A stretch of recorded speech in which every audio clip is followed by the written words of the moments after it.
Well, since we talked about a Disney classic last week, I thought I might turn the tables and talk about an anti-Disney classic.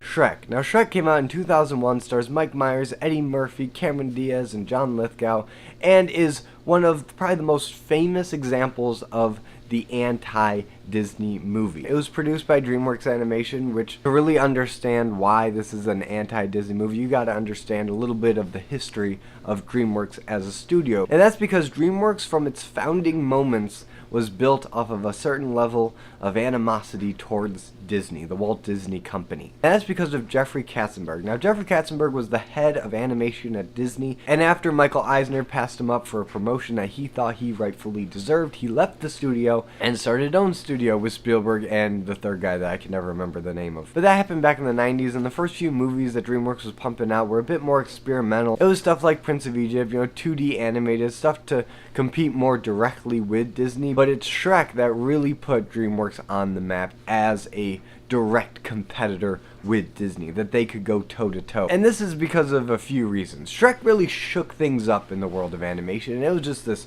bull in a china shop that upset all the norms, did everything kind of its own way. It was very unorthodox, kind of like the narrative in itself, and we're going to talk about it. But first, I really want to define what an anti-Disney movie is. Because while you could just say, oh, it's any movie that tries to compete with Disney, that's not exactly what I mean when I say anti-Disney. I'm talking about a movie that really has an axe to grind creatively against the Walt Disney Company. And these movies only pop up once in a while. And probably the first example of this was with the mice movies of Don Bluth, Secretive Nim and An American Tail. These movies came out in direct competition with the Disney movies at the time, and Don Bluth was a former animator that felt like he was being stifled creatively by the company, and he left, started his own studio, and now he's a direct competitor, and these movies crushed the box office. They actually outperformed the Disney movies of the day because it did everything opposite to what the conventional wisdom said was appropriate for a kids movie. And I think the second incarnation of this was with Katzenberg and the production of Shrek. But this is by no means the last time it ever happened, because even just recently,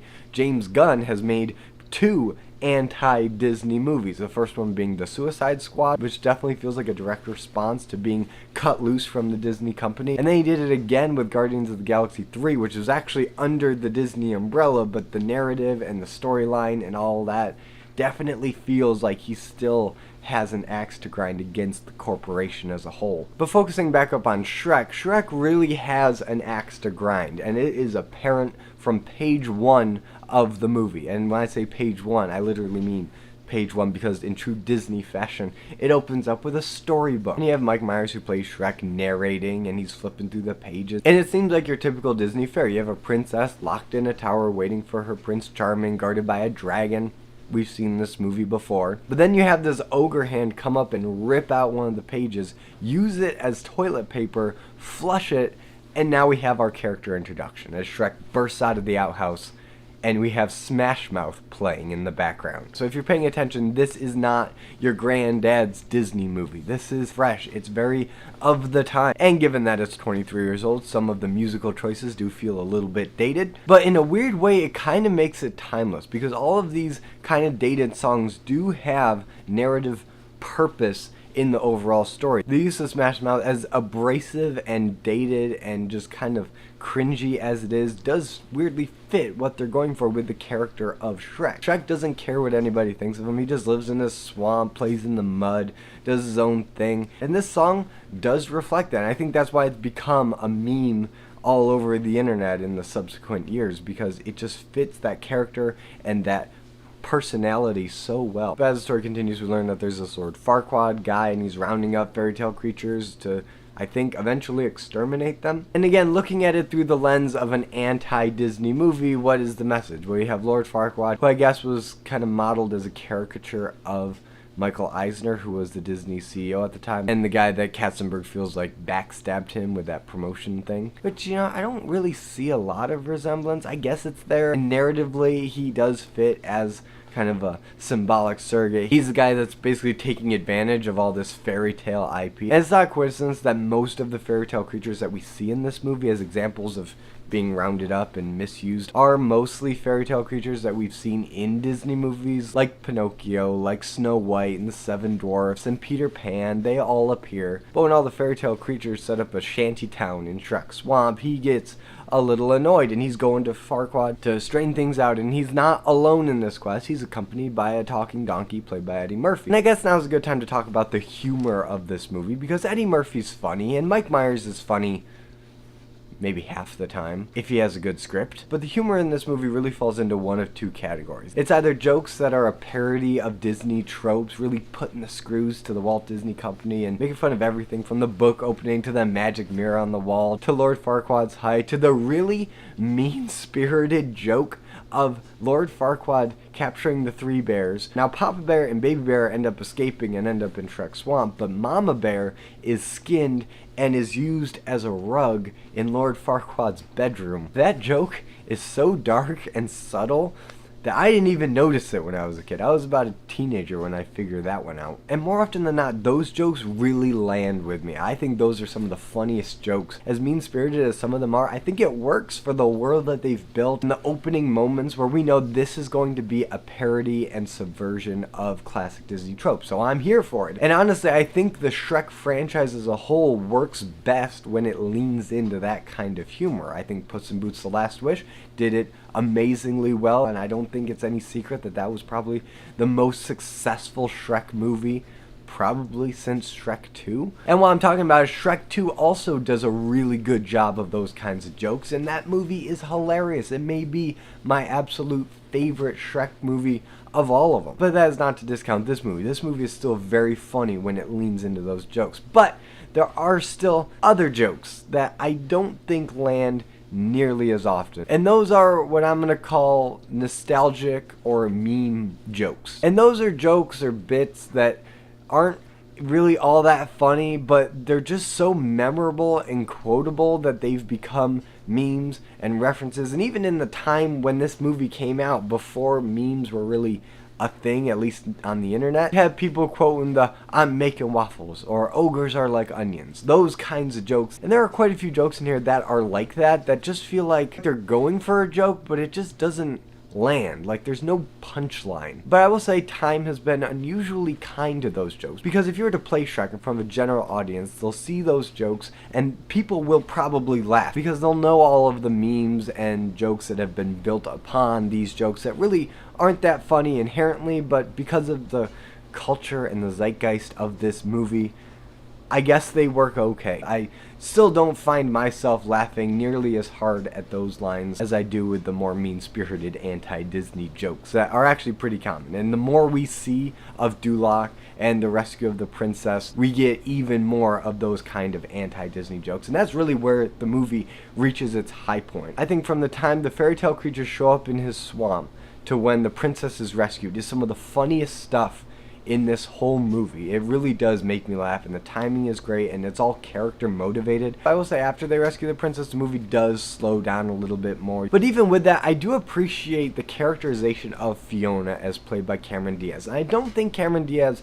gets enough credit in this movie because she is actually pretty funny, and the character that she voices has so much personality for being a riff on your typical Disney princess. I think that's the point. They didn't want her to be this sweet and innocent Disney princess, even though that's the facade that she puts on. Really, she's an ogre, both literally at night, but also in kind of her temperament and her idiosyncrasies. There's little moments here and there where you realize she's not your prim and proper Disney princess. She's a bit more of a tomboy, and I really do appreciate that because it does blur the line between her princess side and her ogre side. If you only saw her being compatible with Shrek on a chemistry level at night when she's talking with Donkey, you wouldn't get any sense of chemistry between our two main characters. And when Shrek learns that Fiona is actually an ogre, and when they kiss at the end and she goes full ogre, it doesn't feel like Fiona has completely changed as a character. It's just now her outside reflects what we all knew was her inside all along. And I don't mean that as an insult,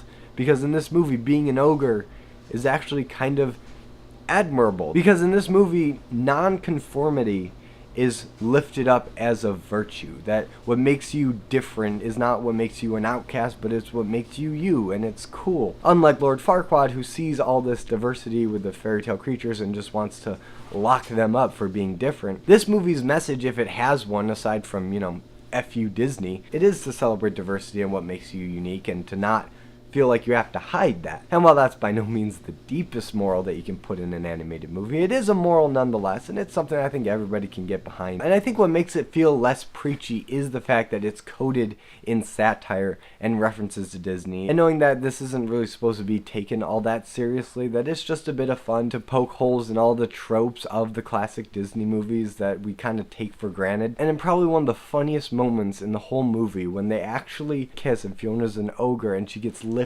up and there's this glow emanating from her, and you think, oh, the spell is gonna break and she's gonna be the princess again. No, that isn't what happens. They go through all this expensive looking animation with the light coming out of her fingertips and her toes and her face, and then when she's brought back down, she's still an ogre. Nothing's changed. That's just so funny to me. One, because they use so much time and animation and effects to make it look so grand, like there's this big transformation happening, only for there to be no transformation at all. But for me, what makes it even funnier is that the style of animation for this transformation is almost shot for shot identical to the transformation of the Beast at the end of Beauty and the Beast. The same light coming out of the fingertips, and everything is almost shot for shot the same. And for this movie, this gross 3D animated, kind of cringy, awkward, self-referential DreamWorks movie to basically steal the transformation scene from Beauty and the Beast, only to make the result be an ugly ogre instead of a beautiful prince, that takes a lot of guts, and it makes me laugh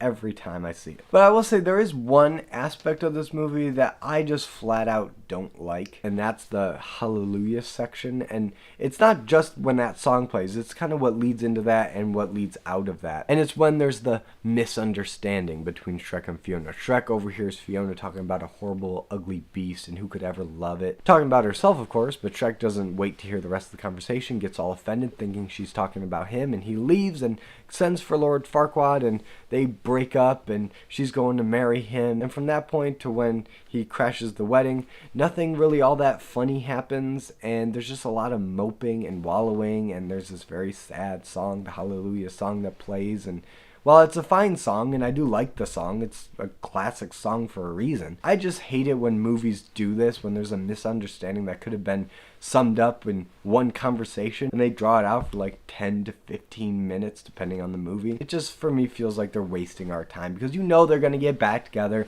they're going to have that conversation, they're going to hear each other out, and then everything's going to be fine, and you're going to look back and be like, well, what were you even mad about in the first place? So yeah, that part's a little weak, but overall, I really do enjoy Shrek. I think it's a very funny movie. I think it is a great example of an anti-Disney movie. I think this movie may be the most anti-Disney of any of the anti-Disney movies. This movie really has an axe to grind against the Walt Disney Company, and the more it leans into that, the funnier it is. And this movie doesn't pull its punches in that regard. And one other thing about this movie that really makes it stand out compared to all the other kids movies that were coming out around this time is that this movie is rated PG at a time when your typical Disney movie was still just rated G, and Shrek earns this PG rating. There is quite a bit of crude language, mild profanity, and several adult jokes. And watching it again, I realized that this movie is actually quite a bit more mature and edgier than I ever realized when I was a kid. I just never really appreciated that this movie actually has stuff that parents should screen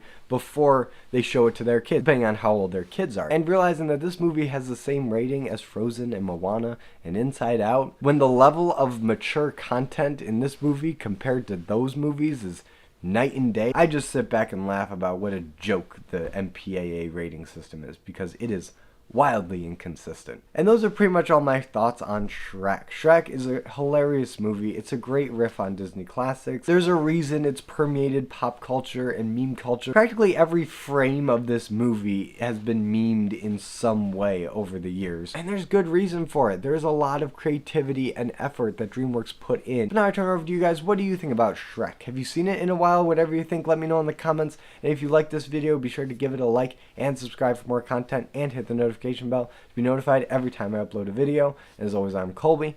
This is my nerdy talk, and I'll see you in the next video.